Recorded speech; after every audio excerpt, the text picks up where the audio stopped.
जिस तरीके से पिछले नमस्कार, तेज हरियाणा से गुरविंदर पन्नू। इस वक्त मैं रामपुरा बिश्नोइया में हूं, जहां पर लगातार आज दूसरे दिन भी जो धरना यहां पर जारी है। पुलिस प्रशासन और कमेटी के बीच में अभी तक भी सहमति नहीं बन पाई। चूंकि 4 वर्षीय बच्ची की किडनैपिंग के बाद जो निर्मम हत्या की गई, उस मामले में अभी भी लोग लगातार न्याय की मांग कर रहे हैं। सबसे पहले आपको इस वक्त की मैं तस्वीर दिखाता हूं, जहां पर इस वक्त भी जो लगातार जो लोग हैं अपनी वो बात रख रहे हैं। हालांकि आज नई अपडेट ये है कि पोस्टमार्टम की रिपोर्ट आई है। हालांकि पुलिस की तरफ से इस पर कोई भी ब्रीफ नहीं किया गया, लेकिन लोगों की सबसे जो बड़ी मांग है वो अब सबसे 2 प्रमुख मांगे हैं कि ऑन द स्पॉट ऐसी कठोर से कठोर सजा का प्रावधान हो और कम से कम मुख्यमंत्री यहां पर आकर उनकी बात को सुने। ये तमाम बड़ी मांगों को लेकर लगातार लोग यहां पर आंदोलन कर रहे हैं। और आज का अगर पूरे दिन की बात करें तो तमाम राजनीतिक तौर पर भी तमाम पार्टियों के जनप्रतिनिधि यहां पर पहुंचे हैं। आसपास के गाँव से भी बहुत बड़ी संख्या में जो ट्रैक्टर ट्रालियों पर जो यहाँ पर महिलाएं इस धरने पर पहुंची हैं, क्योंकि 4 साल की उस मासूम बेटी को न्याय दिलवाने के लिए हर कोई इस बात को लेकर बेहद सख्ते में और पीड़ा में है कि उस बच्ची का ऐसा क्या दोष था जिस वजह से उसके साथ इतना जघन्य जो अपराध है वो घटित हुआ है। लोगों के जहन में कई तरीके के सवाल अभी भी इस धरने के दौरान चल रहे हैं। आखिर उन दरिंदों की सबसे बड़े मंसूबे क्या थे? क्यों इस बेटी को इस तरीके से बेरहमी से उसकी हत्या की गई? किन कारणों को लेकर बेटी को किडनैप किया गया था? और जो आरोपी ने उस बेटी को जब किडनैप किया तो वो कहां लेकर गया, उसको कहां पर नहर में फेंका गया? ये तमाम जो बड़े सवाल हैं जिनको लेकर लोग यहाँ पर इन सवालों के जवाब जानने की कोशिश कर रहे हैं। वहीं पर अगर पुलिस प्रशासन की बात करें तो इस मौके पर डब्बाली से एसडीएम की बात करें, एसपी निकिता खट्टर की बात करें, लगातार वो भी इस धरने पर नजर बनाए हुए हैं। उन्होंने भी लोगों से भी अपील की है कि इस मामले में पुलिस जितनी भी कठोर से कठोर जो कार्रवाई है वो दोषियों के खिलाफ की गई है। फिलहाल मामे भांजे पर जो विभिन्न धाराओं के तहत किडनैपिंग हत्या का जो मामला है वो दर्ज किया गया है। वहीं पर पीड़ित जो मृतका का परिवार है वो कुछ और लोगों पर भी मांग कर रहा है कि इसमें जो लोग इन्वॉल्व हैं, जिन लोगों की तरफ से ये पूरे का पूरा प्लान किया गया, षड्यंत्र रचा गया, उनके ऊपर भी जो कठोर से कठोर कार्रवाई की जाए। तो जस्टिस फॉर नूर को लेकर पूरे इलाके में इस बात को लेकर एक पीड़ा है लोगों के। कहीं ना कहीं ये हृदय को एक तरीके से झकझोर कर रखने वाली घटना और एक 4 साल की मासूम बच्ची जो अपने अभी एक नन्ही कली जिसको किसी चीज का कोई पता नहीं था, उसे घर से किडनैप किया जाता है, उसे घर से बुलाया जाता है, उसके बाद उसे बाइक पर बिठाया जाता है। अगर हम पूरे इस घटना के सिनेरियो पर अगर जाकर देखें तो मंगलवार शाम को बच्ची लापता होती है। कुछ ही समय बाद एक सीसीटीवी फुटेज मिलती है और उसके बाद फुटेज के बाद ये पता चलता है कि एक मामे भांजे की तरफ से ये पूरे का पूरा षड्यंत्र रचा गया। दूसरे दिन बुधवार सुबह उस बच्ची की जो डेड बॉडी है वो माइनर से मिलती है। आरोपी को पुलिस गिरफ्तार कर लेती है। फिलहाल इस मामले में डब्बाली पुलिस का यही कहना है कि इस मामले में गहनता से तफ्तीश चल रही है और दोषियों को किसी भी सूरत में बख्शा नहीं जाएगा और किसी निर्दोष को इसमें शामिल नहीं किया जाएगा। यही जो तमाम जो लोगों की तरफ से मांग रखी जा रही है, मगर पीड़ित परिवार की तरफ से लगातार इस मामले पर पुलिस से कठोर से कठोर कार्रवाई की मांग की जा रही है।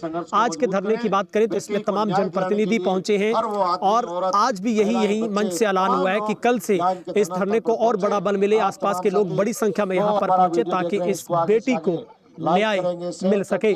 देखिए, मैं एक पिता के रूप में मेरी खुद की 2 साल की बेटी है और इस ऐसी कुछ घटनाएं होती हैं जिसके लिए कोई आपकी जो पीड़ा है, जो गुस्सा है, उसके लिए कोई शब्द आपके जहन में नहीं आते। बहुत ही मतलब घिनौने से भी घिनौना अपराध ये है और इसमें सख्त से सख्त सज़ा जो होना चाहिए, जो प्रावधान है, उसको मैं मानता हूँ पूर्ण रूप से होनी चाहिए। अपराधी को सख्त से सख्त सज़ा मिलके कैपिटल पनिशमेंट की जो मांग है, ताकि पूरे एक समाज के अंदर एक संदेश जाए।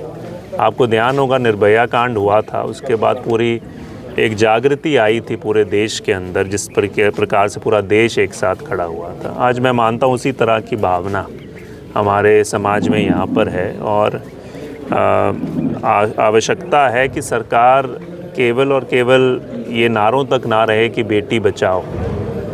आज उनको दिखाने की आवश्यकता है कि आपकी केंद्र और प्रदेश में सरकार है।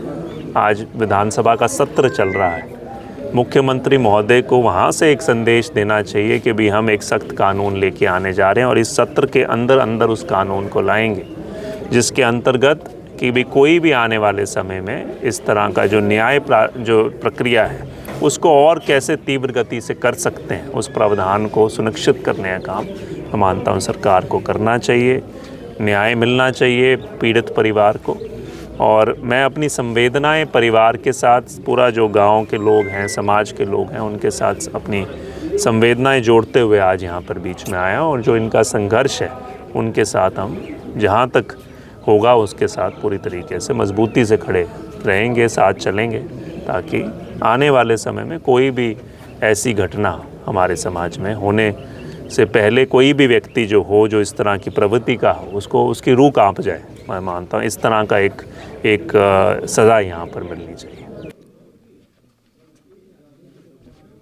खान पान को तो इसके लिए दोष नहीं दिया जा सकता है। इस तरह के दरिंदगे जो करते हैं उनकी मानसिकता ही इस तरह की है।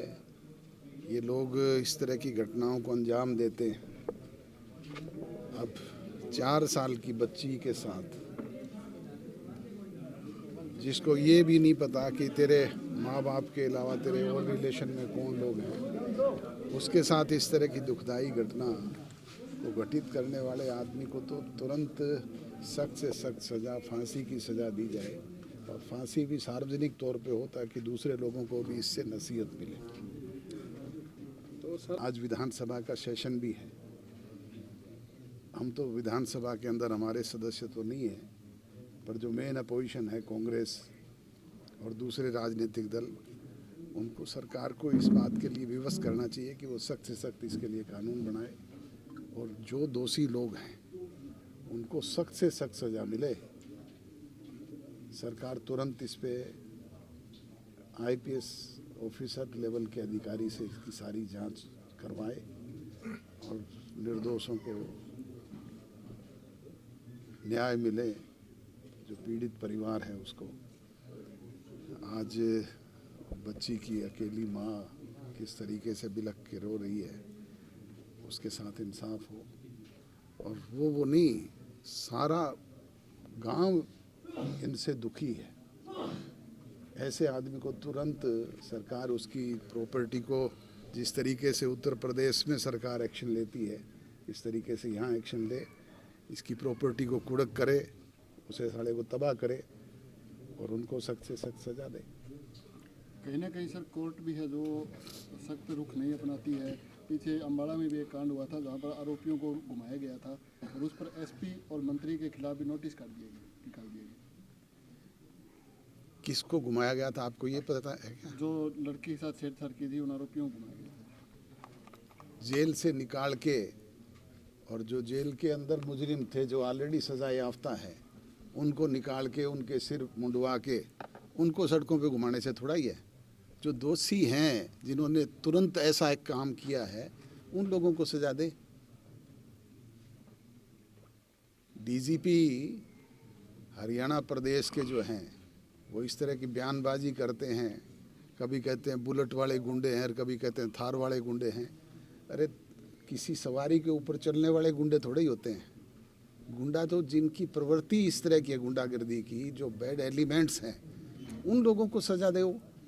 उनको समाज के सामने ला करके उनको इस तरीके से सख्त सज़ा मिले ताकि दूसरे लोग देखें और वो उनसे नसीहत ले। अब जेल के अंदर से पहले जो सजा याफ्ता पड़े हैं उनको निकाल लिए, उनके सिर मुंडन करवा दिए, उनको घुमा दिया। उनसे क्या प्रदर्शन हुआ है? चौटाला साहब, इस मामले को लेकर के DGP से बात करेंगे आप कि? मैं तो DGP से बात नहीं करूंगा, पर चीफ मिनिस्टर से जरूर करूंगा। DGP तो बात करने के लायक है ही नहीं। चीफ मिनिस्टर से जरूर कहेंगे, उनसे बात करेंगे कि क्या है ये प्रशासन थोड़ा ही है।